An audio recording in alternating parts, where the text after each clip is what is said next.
अगर आपका बच्चा भी सीबीएसई बोर्ड से पढ़ाई कर रहा है या नए सेमेस्टर्स में आप उसका एडमिशन करवाने का सोच रहे हैं तो ये खबर हर पेरेंट्स के लिए जानकारी भरी होगी, क्योंकि सीबीएसई बोर्ड ने नए सेमेस्टर्स में कुछ बदलाव किए हैं, जिसमें सबसे बड़ा बदलाव है भाषा का।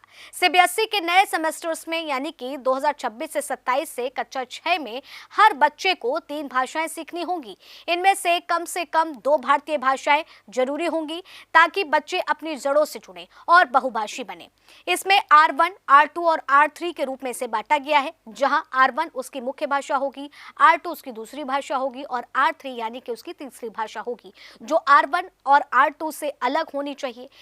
कल्पना कीजिए एक छोटे से बच्चे की जो स्कूल में रोज भाषाओं से खेलता है, सीखता है, पढ़ता है। एक तो उसकी मातृभाषा या तो हिंदी होती है, दूसरी अंग्रेजी, जो उसे दुनिया की खिड़की खोलती हुई दिखाती है। लेकिन अब उसकी कहानी में एक नया पात्र आ गया है, वो है तीसरी भाषा। अंग्रेजी माध्यम के स्कूलों में अक्सर R1 अंग्रेजी हो जाती है। अगर बात करूं तो विदेशी भाषा माना जा रहा है इसे।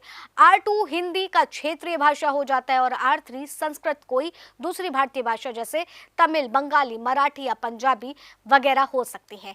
पहले फ्रेंच, जर्मन जैसी विदेशी भाषाओं को ही तीसरी भाषा के रूप में लंबे समय से चली आ रही थी, लेकिन अब उनकी जगह देते हुए भारतीय भाषाओं को बढ़ावा मिल रहा है ताकि बच्चे अपनी सांस्कृतिक विरासत को भी महसूस करें। यह तीसरी भाषा कक्षा 6 से शुरू होकर के धीरे धीरे कक्षा 10 तक चलेगी और 2031 तक बोर्ड एग्जाम में भी शामिल कर दी जाएगी। कहानी का मकसद है कि बच्चा सिर्फ किताबी ज्ञान न ले, बल्कि भाषाओं के जरिए अलग अलग संस्कृतियों, कहानियों और सोच को भी समझे और इसके साथ ही ज्यादा खुला और समृद्ध बने।